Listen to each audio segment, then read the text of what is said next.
मैं कुलधरा बोल रहा हूं। मैं राजस्थान का वो अभागा गांव हूं जिसे शापित गांव के नाम से जाना जाता है। मैं स्वर्ण नगरी के पास होते हुए भी गुमनामी की जिंदगी जी रहा हूं। मैं पिछले 200 सालों से वीरान पड़ा अपने अंतिम समय के दिन गिन रहा हूं। मुझे रेगिस्तान के वीराने में गुमनाम अकेले रातों रात मेरे गांव वाले छोड़कर क्यों चले गए। मेरे बारे में कहा जाता है कि मेरे यहां रूहानी ताकतों का प्रभाव है, जिस वजह से कोई यहां आकर रुकना पसंद नहीं करता। लेकिन क्या आपने कभी मेरे बारे में सोचा है कि मैं कैसे अकेले इन रूहानी ताकतों के बीच सालों से खड़ा हूं। मैं सालों से इस इंतजार में खड़ा हूं कि कब मेरे आंगन में आकर बच्चे खेलेंगे, कब मेरे यहां कोई परिवार आकर रहेगा, कब मेरे यहां खुशहाली लौटेगी। इस इंतजार में खड़ा सबकी राह देखता रहता हूं, कब यहां परिवार फिर से खिलखिलाएंगे। मैं आज आपको बताऊंगा कैसे मेरी हंसती खेलती दुनिया उजड़ गई, क्यों मुझे एक ऐसे श्राप का सामना करना पड़ा जिसमें मेरी कोई गलती नहीं थी, और उसी के चलते मेरे लोग यहां अकेले विरागन छोड़कर मुझे चले गए। एक समय था जब मेरे यहां काफी चहल पहल हुआ करती थी। बच्चे मेरे आंगन में हंसी खुशी खेला करते थे। लोग अपना जीवन व्यतीत कर रहे थे। उनकी उन्हीं खुशियों को देखकर मैं फूला नहीं समाता था। लेकिन मेरे को नहीं पता था कि किसकी नजर लगी। आज मेरे यहां आना कोई पसंद नहीं करता। मुझे एक शापित गांव की नजर से देखा जाता है। भारत की इस धरती पर कई ऐसी जगह हैं जिनके बारे में कई हजारों वर्षों पुराना रहस्यमय इतिहास है, जैसे कोई किला हो या कोई मंदिर या फिर कोई ऐतिहासिक जगह हो। इनके बारे में कई ऐसे राज दफन हैं जो कई हजार वर्ष पुराने हैं।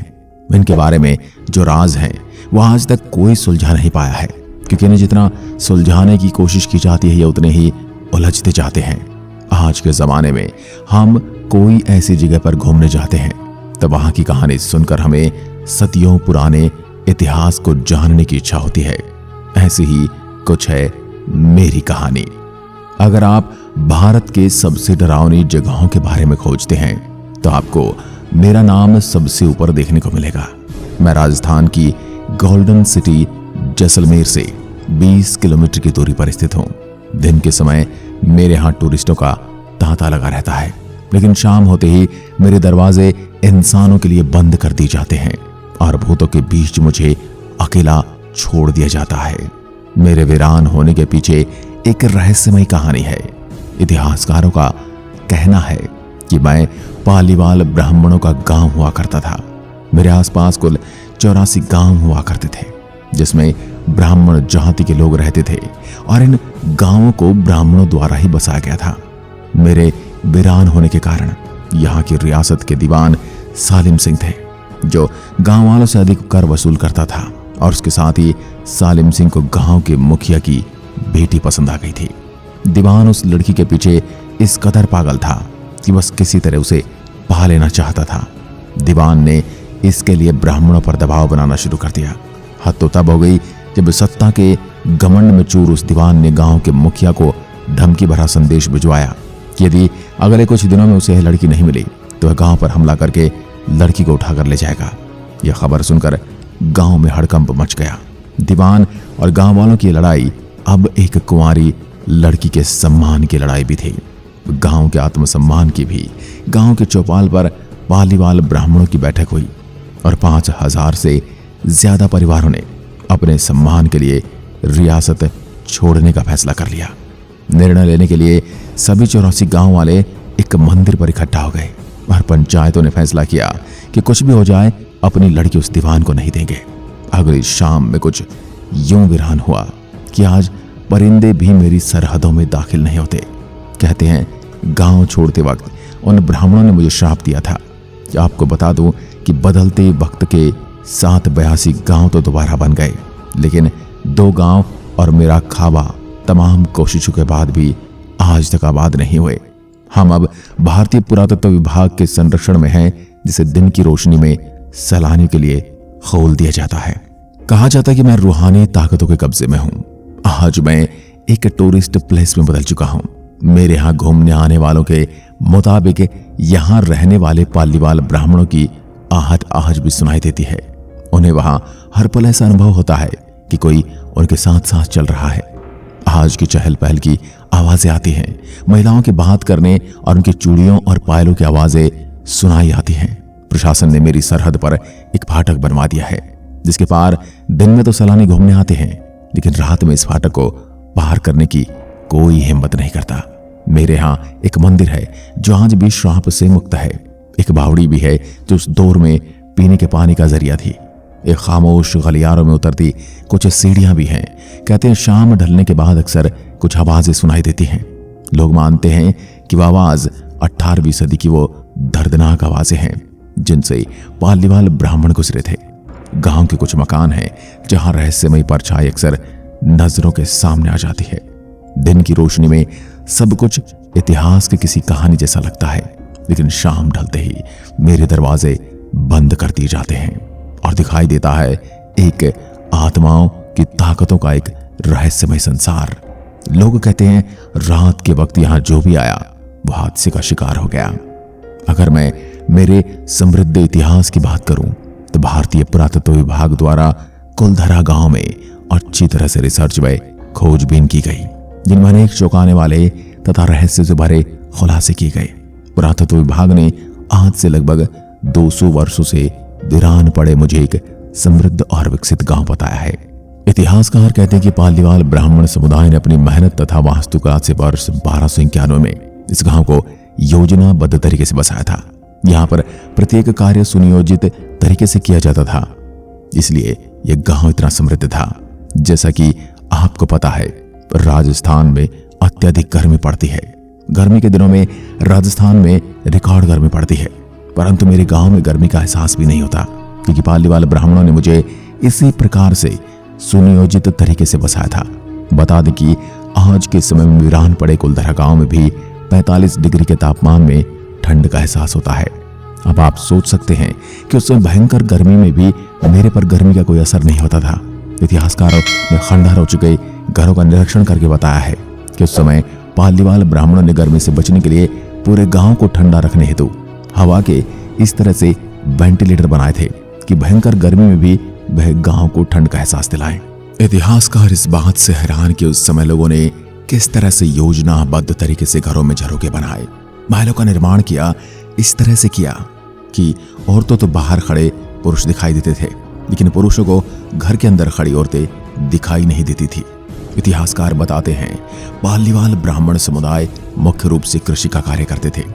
आपको जानकर हैरानी होगी कि जैसलमेर जिले में स्थित मैं रेगिस्तान के जिप्सम चट्टान पर स्थित हूं, इसलिए उस समय मेरे यहाँ के लोग कम पानी पर भी गर्म दिनों में भी अपनी आसानी से खेती बाड़ी किया करते थे।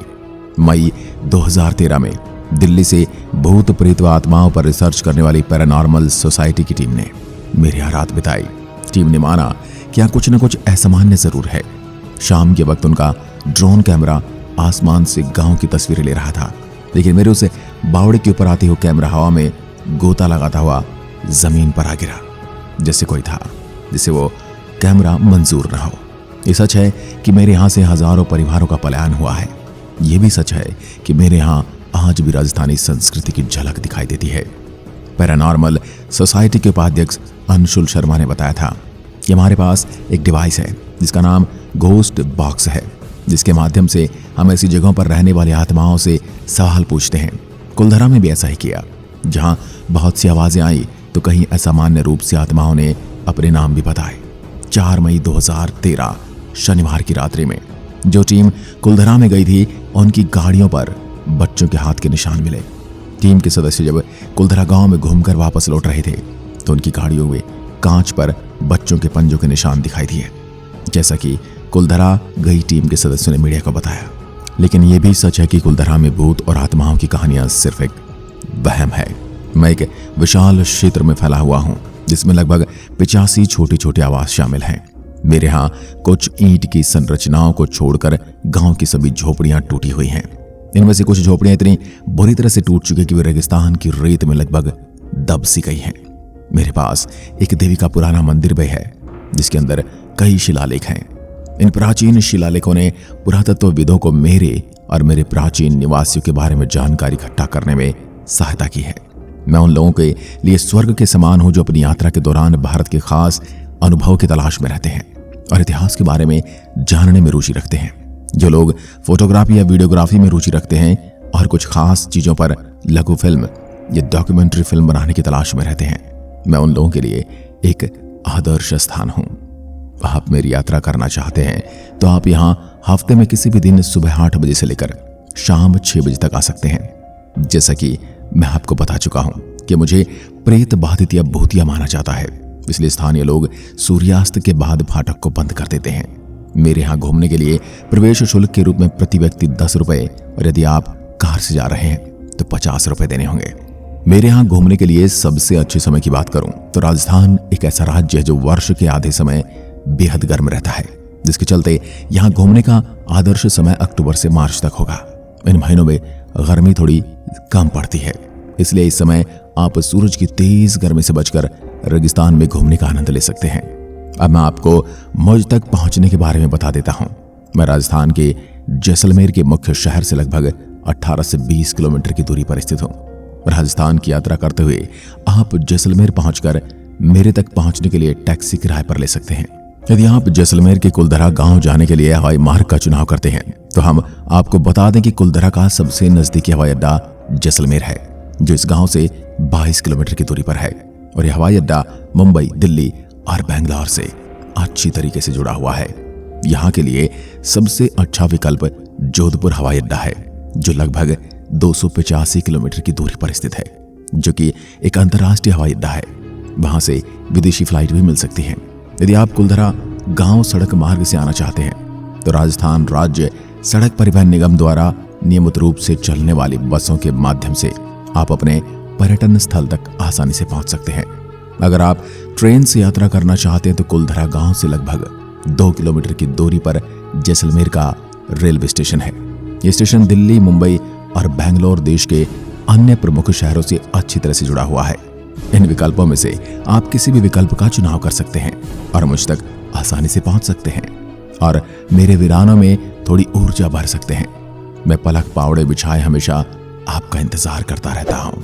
कुलधरा गांव की यात्रा के दौरान आपको रात्रि में रुकना हो तो आपको बता दें, से 25 किलोमीटर दूर जैसलमेर शहर में आपको कई 7 स्टार 5 स्टार टूरिस्ट होटल मिलेंगे, जिसमें आप अपने बजट के हिसाब से रह सकते हैं और रात्रि विश्राम कर सकते हैं।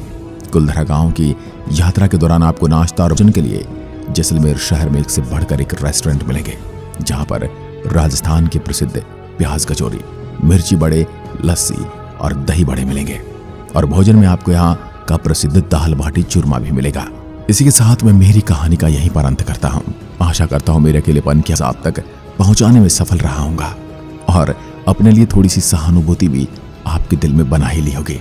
यदि हाँ तो अपने विचार लिखकर कमेंट में जरूर बताएं। एक बार फिर मिलते हैं, तब तक के लिए नमस्कार। जय हिंद, जय भारत।